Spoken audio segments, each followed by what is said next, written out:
بسم الله الرحمن الرحیم. زه تاسو ټولو ته ښه راغلاست وایم او په دې مهم زماني مقطع کې غواړم د اوسنیو او یا وروستیو پرمختګونو یا مذاکراتو په اړه تاسو ولس او ټول ملت ته خپل وضاحت ولرم. موږ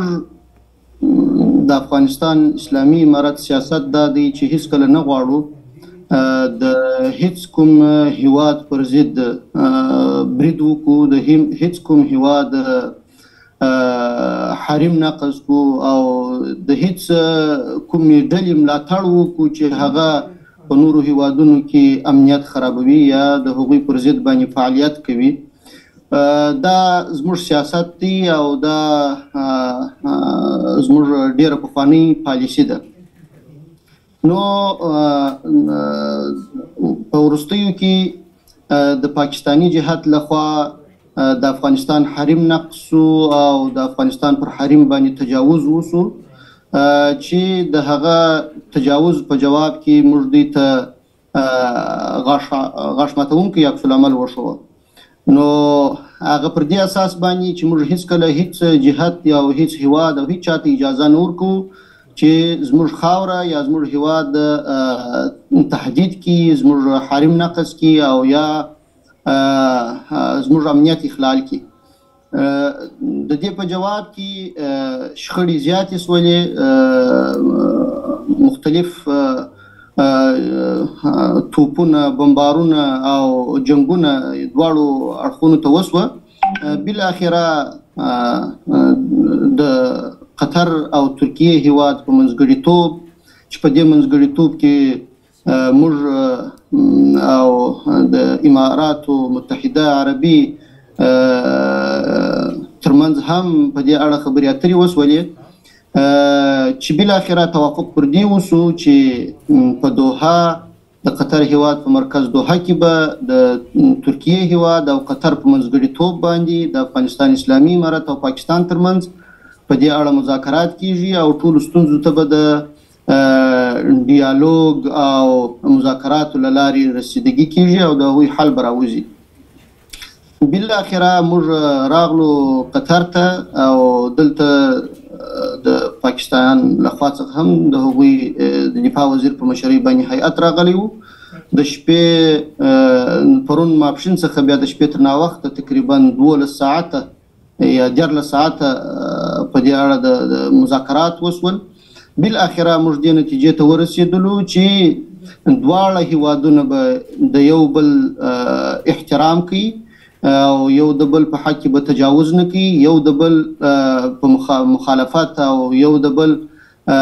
په خلاف د دشمنانه کړنو ملاتړ نه کوي او هیڅ داسې یو جهت ته به اجازه نه ورکول کېږي هغه د هیڅ طرفه څخه چې د بل هیواد امنیت تاوان ورسوي او یا د بل هیواد پر ضد باندې بریدونه وکړي. خو که څوک بل فرض داسې کېږي چې هغه برید کوي پر یو هیواد باندې، بل هیواد به د هغه ملاتړ نه کوي. نو زما په فکر باندې موږ مذاکرات کامیاب او مطلق اوربند اعلان سو او پر دې باندې توافق وسو چې دا اوربند به دوامدار وي. خو د دې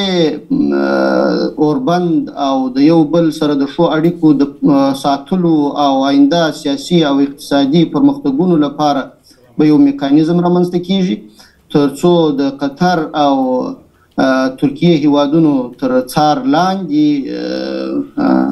دغه میکانیزم کې د یو تخنیکی کمیټې کار وکړي او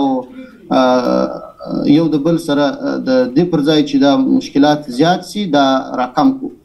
نو په دې حالت کې چې زموږ د پاکستان سره په جنگ باندې اخته وو، زموږ ګرانو ولسونو، زموږ ملت، زموږ د امنیتي او ځواکونو تر شا ودرېدی په ډېره مېړانه باندې موږ د دوی دا تشویق او د ملاتړ په ډېرو درنو الفاظ سره ستایو او خپلو امنیتي او دفاعي ځواکونو چې د خپل هیواد او د خپل حریم د ساتنې دپاره یې په کامله معنا په ډېره جرأتمندانه شکل او انداز باندې دفاع وکول، د دوی د سرښندنو، د دوی د قربانیو او د دوی د دې هڅو موږ مننه کوو او ورڅخه خوشحاله یو او الله جل جلاله دې زموږ امنیتي او دفاعي ځواکونه نور هم پیاوړي ولري او موږ ورباندې ویاړو الحمدلله چې په ډېره مېړانه سره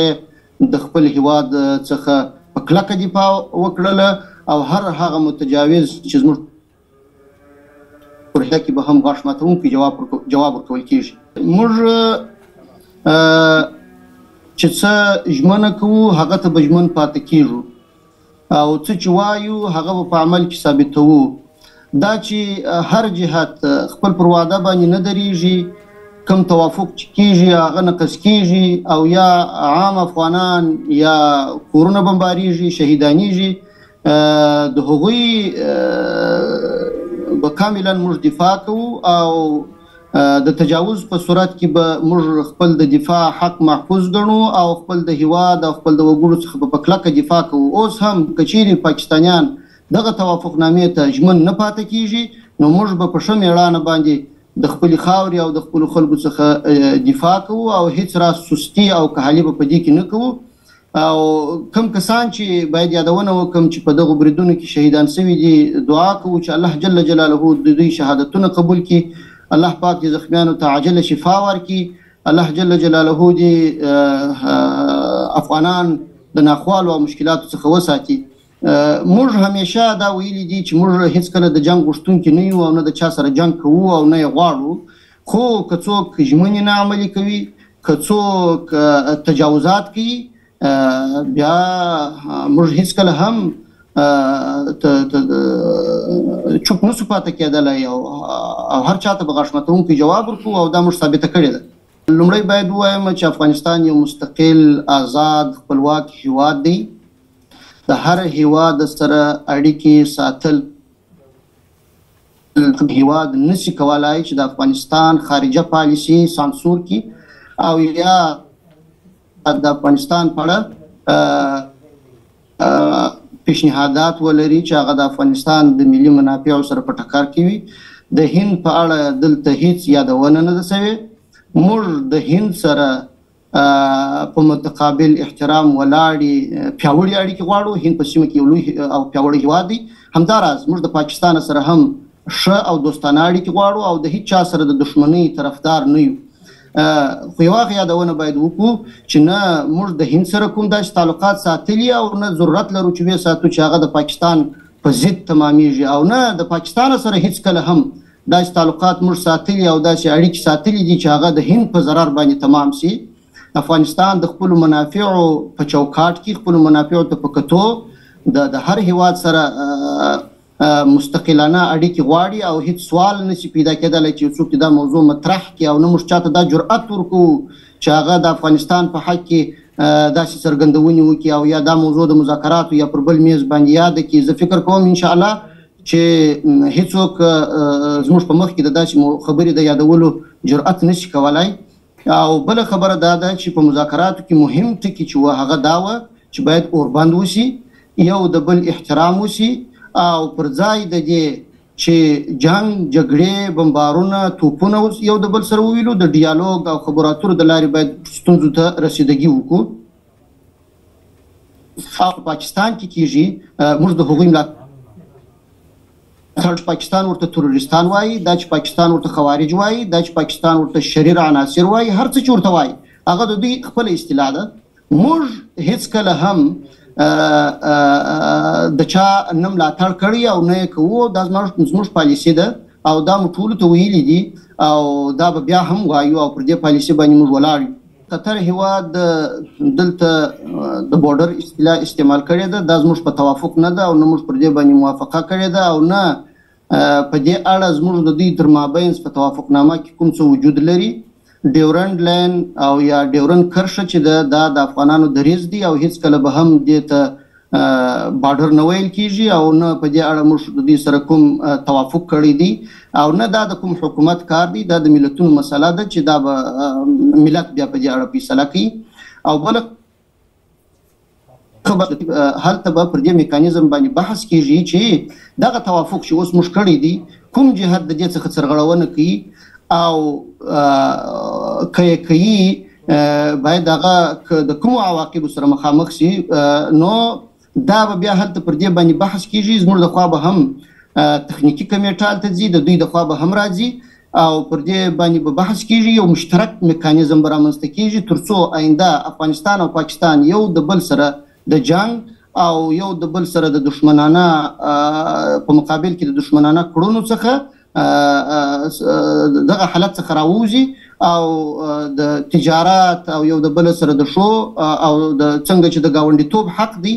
دغه تعلقات ساتلو ته ورستانه شي ډیورن په اړه موږ نه غواړو چې بحثونه ولرو دا د ملتونو موضوع ده او نه اوس د دې وخت چې موږ په دې اړه بحث وکړو او نه دا زموږ مسؤلیت دی موږ غواړو چې دا موضوع ورستیو وختونو ته یا راتلونکو وختونو ته پریږدو په دې اړه باید جنجالونه راپورته نکو او نوي مشکلات ایجاد نکو او پاتې سو په ترکیه کې چې کومې خبرې کیږي هلته به د همدې توافق د پاره میکانیزمونه رامنځته کیږي